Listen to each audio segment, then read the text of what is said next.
giving me the opportunity to speak on an extraordinary debate that is taking place in this House. It's Sunday afternoon. It's a long weekend at Family Day in Ontario. But here we are as parliamentarians debating a very important issue. Speaker, as you know, I represent the riding of Ottawa Centre. The Parliament is located in the riding of Ottawa Centre. The occupation that we all witnessed for over 20 days was primarily took place in the riding of Ottawa Centre. Speaker, I'm speaking today with a profound sense of sadness. The events that we saw over the last 22 or 23 days were troubling. But in particular, what we saw over the last 2 days, an attempt by the police to end this illegal occupation, to return my community back to its peaceful state, was in fact quite sad. Over the last 2 days, I've had a chance to speak to a lot of my constituents who've been grieved by this illegal occupation. And have been asking them the question how they feel. An overwhelming of them, Speaker, are sad. They're relieved. They're definitely relieved, but they're very sad. And so I've been spending the time thinking, why am I feeling sad? Hopefully there'll be some normalcy back. Why are members of my community are feeling sad? I don't think I've figured out all the answers yet because it's still quite raw. But I think I have a feeling, I have a sense as to what it is. And I think this sadness stems from the fact that we live in the nation's capital in one of the most democratic countries in the world. And I can tell you, Speaker, I have never seen such the kind of illegal occupation that we saw ever in our community. We've never seen that many police officers descend in our community, and that didn't give us comfort. We're relieved that they did their job and ended this occupation, but that didn't give us any comfort, Speaker. If anything, it's given us, we feel sad that it came to this point where that's the action that was necessary to put an end to this illegal occupation, to be able to reclaim our streets, our neighborhoods, so that people can go back to their normal life. Speaker, I cannot overstate the profound impact of this occupation has been on my community. In fact, Speaker, you have given me space on this floor to be able to speak to that over the last 3 weeks, to be able to outline to the members of this House what my community has gone through. And Speaker, and I should say this, I should have said this out there. I'm not trying to be partisan because I think this is a far more important debate to be partisan. I'm here, Speaker, to speak to my community. And I don't think any member in this House will deny, and a lot of them come to Ottawa, live in my riding. Many of them have personally confided to me about what they saw themselves. The honking in the middle of the night for weeks on. The hurling of fireworks in densely populated neighborhood. In the kind of harassment and intimidation people got on the street as they were trying to go from one place to another just to live their regular lives. I can also say, Speaker, that I've heard from constituents, and many of those emails I have read in this House, of seniors who have not been able to go grocery shopping because they were just too concerned. None of that is partisan, Speaker. I'm not suggesting every single one of those people vote for me. Probably not. But they are real people, real stories that my community has gone through. It will take some time for my community to heal out of this. And as I have said before, Speaker, pardon me, we're not, it's not like we're being immune to protest in this community. We recognize that we live in the nation's capital. We recognize that we live in downtown Ottawa where Parliament Hill is located. We have seen protests. We have seen festivals. We've seen all kinds of marches. And we accept that and we recognize that as a very important expression of a free and democratic society. But they have been lawful and they have been peaceful. In fact, Speaker, I can tell you there are times there have been 2 or 3 protests at the time and you would not know that they're taking place. While people are free to express themselves in a peaceful and lawful way. What we had never imagined is that we will come to a point where protest, which should have been peaceful, which should have been legitimate, the grievances cited, albeit in the end quite different grievances by different people, and that's, again, okay. Those grievances be cited in a peaceful way. Whether you disagree against vaccines, whether you disagree against mandates, whether you're tired of the pandemic, whether you don't like the government, whether you think that certain things that are happening in society are not correct. Whatever the case may be, you're free to express that point of view.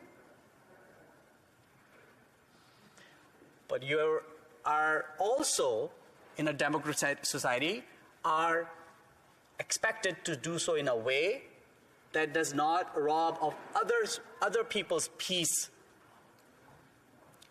And we saw that just evaporate in this particular occupation, to the point that we saw 3 weekends of mayhem, lawlessness, intentional lawlessness, partying, all taking place in a downtown core, in a residential area, where people felt unsafe, people felt threatened. And now that we have started the process of recovering back our community, Speaker, we are still sad that it came down to this, that we had to resort to the Emergencies Act to bring lawlessness back into our community, to bring order back to our community.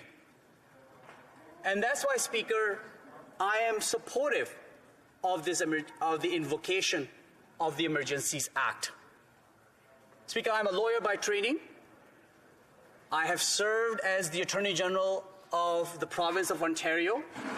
So I have brought that lens, that skill set in my analysis as to why it is legitimate to invoke the Emergencies Act.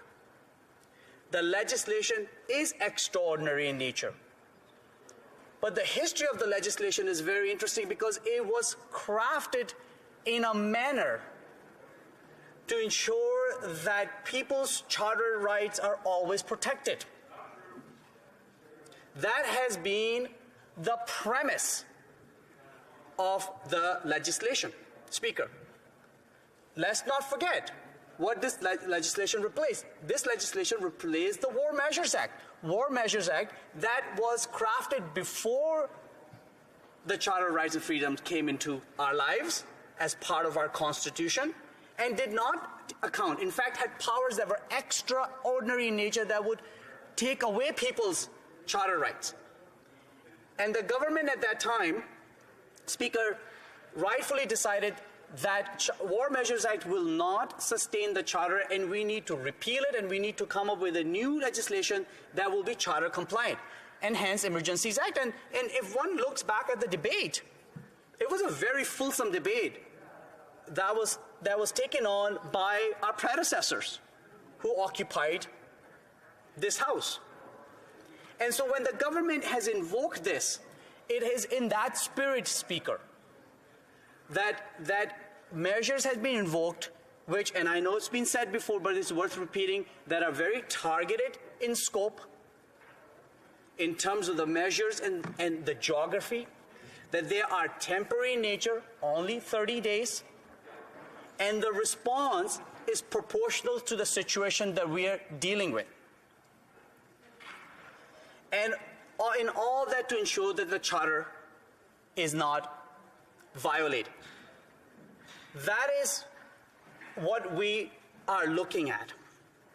That is what we are working with in order to ensure that the siege of Ottawa be stopped, as has been the case now for over 2 days and still happening, and that we put an end to blockades of our vital trade links, our border crossings, and also prevent them from happening. We just saw yesterday an attempt in British Columbia, Speaker, with the blocking of the Pacific Highway. So Speaker, all those considerations are extremely important in deliberating as we are doing so in this House. I can, again, Speaker, come back to the facts that I know best, which is Ottawa, because I have been involved in all the work that has gone on that led to finally the invocation of Emergencies Act day one, given the fact that I represent the riding of Ottawa Centre. The manner in which we have engaged from the very first day with our local municipal government, with the provincial government here in Ontario, and the work the federal government was doing, whether it meant providing resources by way of RCMP, OPP, and other municipal services that have been coming over time, not just 2 days ago, but over time, to put an end to this illegal occupation, by making sure that we understand whether we have the right legal authority and or legislative mechanism to take actions. Let's not forget that this situation got to the point where the city of Ottawa had to declare a state of emergency, and then province of Ontario had to declare a state of emergency. And despite all that, Madam Speaker, the occupation continued. And is with the powers that came through the invocation of the Emergencies Act that our law enforcement authorities were able to put an end to it. Powers like declaring a set geographic area as a no-go zone, as has been the case in Ottawa, which has been called as the red zone, Speaker, so that no protest, no occupation could take place, such as facilitating police services from other jurisdictions to come and enforce the law. Otherwise, we had to sworn in those police officers to give them jurisdiction to be able to then operate in Ottawa, which takes time, such as procuring tow trucks so that we can remove the trucks that have been blocking all our roads in the downtown core, as we saw that happened over the last 24 or 48 hours. Not to mention, Speaker, we learned a fair bit during this occupation, the sophisticated nature of it. the coordination aspects of it, and the role of foreign money. So giving those financial measures to FinTrack and enabling our banks to stop the flow of money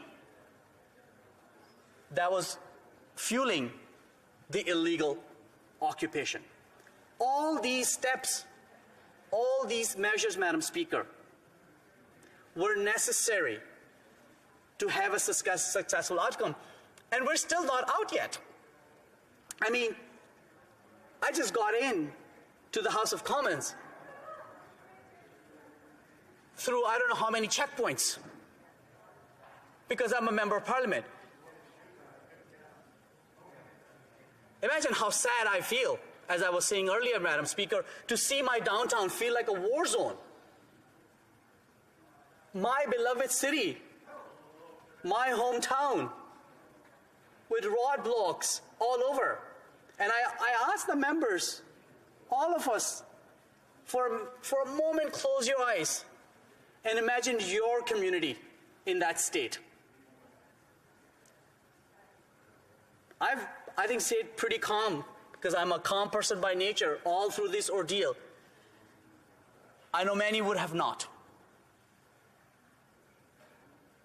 because of the tragedy of it. And I'm saying this hopefully to persuade you to support this, but at the least demonstrate to you my reasons for supporting the invocation of this Emergencies Act. Madam Speaker, I think my time is limited. I want to say this in the end. And I'm going to speak as a parliamentarian, as a fellow parliamentarian to all the members. We're quite privileged to be the 338 of us who have this incredible opportunity to serve not only our community speaker, but our country. And I am confident when I say this, that every single one of us love our country. Every single one of us are here for the same reason, which is to build Canada even a better place than we found it. We may differ in the path we take, how to do it, and that is totally legitimate. I hope we do so because that exchange of ideas will result in us coming up with better path forward. That friction is healthy friction in our democracy. But Speaker, I think we're more united than we like to think. And I think, Speaker, it would serve us well if we remind Canadians of that unity as well. I've been listening to a lot of this rhetoric that we're developing somehow that we are so divided. I disagree. We may have our disagreements, but as a country, we're not divided. When I just look at the number of people who've got themselves vaccinated, over 80%, have we ever seen Canadians agree that much on anything? Over 80% of Canadians are fully vaccinated, tells you how united we are. How united we are to get through this pandemic, which has been terrible, which has been devastating to all of us. And I think that's the uneasy, the anxiety that we feel right now. But Speaker, if I ask this House right now, raise your hand if you love your country. Raise your hand if you love your province or your territory. Raise your hand if you love your city, your town, your village, or your hamlet. Hear, hear, yes. Raise your hand if you love your community. Definitely raise your hand if you love your family. Speaker, we have more in common than divide us. Let's work together. Thank you very much. Questions and comments. The Honourable Member for Kelowna Lake Country. Okay, the Honourable Member for... Thank you, Madam Speaker. Okay. Thank you, and I thank the member for his intervention. I was in the House yesterday where that member had yelled across to the floor to a colleague of mine from BC in the official opposition, something to the effect of, "Well, how would you feel if something was like this was happening in your community?" And I just want to remind the member that last year in a huge portion of BC, my riding, neighboring ridings in particular, where we had extensive fires, floods, mudslides, lives lost, houses burnt, substantial infrastructure destroyed, and livelihoods destroyed. And the member talked about having to go through some checkpoints to get to his office. But in British Columbia, for many days and weeks, many members of Parliament couldn't get around their constituencies and couldn't even get to the airport to come to Ottawa. So it just really shows a disconnect with what's happening across the rest of the country. So my question to the member is, and he's in the government, knowing actually the serious crisis that we had, and just as a reflection, the Act defines an emergency as a situation that, quote, seriously endangers the lives, health, or safety of Canadians. Based on that, was this member involved last summer due to the serious situations happening in British Columbia? And did he advocate to invoke the Emergencies Act at that time? Or is he just only considering... Well, the Honourable Parliamentary Secretary. Thank you very much, Speaker. I thank the member for her intervention. And I want to say that, yes, my heart ached as a Canadian when I saw communities in British Columbia going through the torturous heat, or the flooding that just recently seen, or parts of the country that goes through forest fire. Speaker, this is a big country, and what binds us, what unites us, what glues us together is that we care for each other. And so I say to the member opposite, I will stand with her shoulder to shoulder if her community goes through a disaster.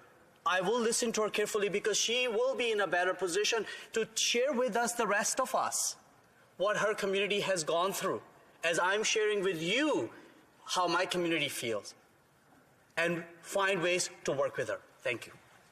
Commentaires, questions and comments. The Honourable Member for Hamilton Centre.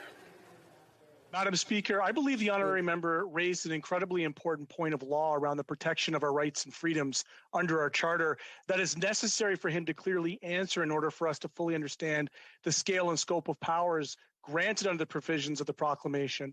So my question to the honorable member, whom I've known to be a learned lawyer and who would have some knowledge of this incredibly important point of law as the former Attorney General of Ontario, is will he please confirm and clearly state whether the rights afforded by the Charter remain whole and intact, or is this government, through their declaration, attempting to surreptitiously rescue any potential Charter breaches, violations, and abuses of government authority through Section 1 of the Charter, and therefore as being compliant as he has so far stated? The public in this House deserve to know. Well, Parliamentary Secretary. Thank you very much, Speaker. I appreciate the member for the question that he's asking, and he's right. He and I had the opportunity to work on a very important charter-related issues, which was when we were banning the use of the practice of carding in the province of Ontario. Then member was a city councillor then, and he and I worked together on that particular aspect. Speaker, the essence of Emergencies Act is to ensure that the charter rights are protected, and that is very much the intention and the motivation behind it. It states so within the legislation itself. But we also have to remember, Speaker, that the charter rights come within reasonable limits. There are reasonable limits that allow for charter right. So, for example, when you're looking at a protest, as long as it is peaceful and lawful expression of ideas, that is within the charter rights. But if it becomes not peaceful or unlawful, then you have recourses available to you to ensure that protest or occupation, in this instance, almost 4 weeks long, a total siege, be put to an end. La députée de Rivière-du-Nord. The honourable member from Rivière-du-Nord. Thank you, Madam Speaker, and I thank my colleague for his speech. I wish to ask him, Madam Speaker, whether, in his view, his government doesn't have, based already on the statutes available in Canada, the abilities of the provinces as well as they now stand. Isn't that sufficient? Doesn't that give them a big enough toolkit to work on such a blockage, on such a blockade, on such a demonstration and blocking of roads, without necessarily invoking this exceptional measure? Will we have to expect having the Emergencies Act brought into play every time there's a demonstration in Ottawa? Speaker, I again thank the member for his intervention. I think what we have to remember in this instance for over 3 weeks, we were not able to put an end to the occupation. That it continued on. That different tactics were used. The application of existing law being present.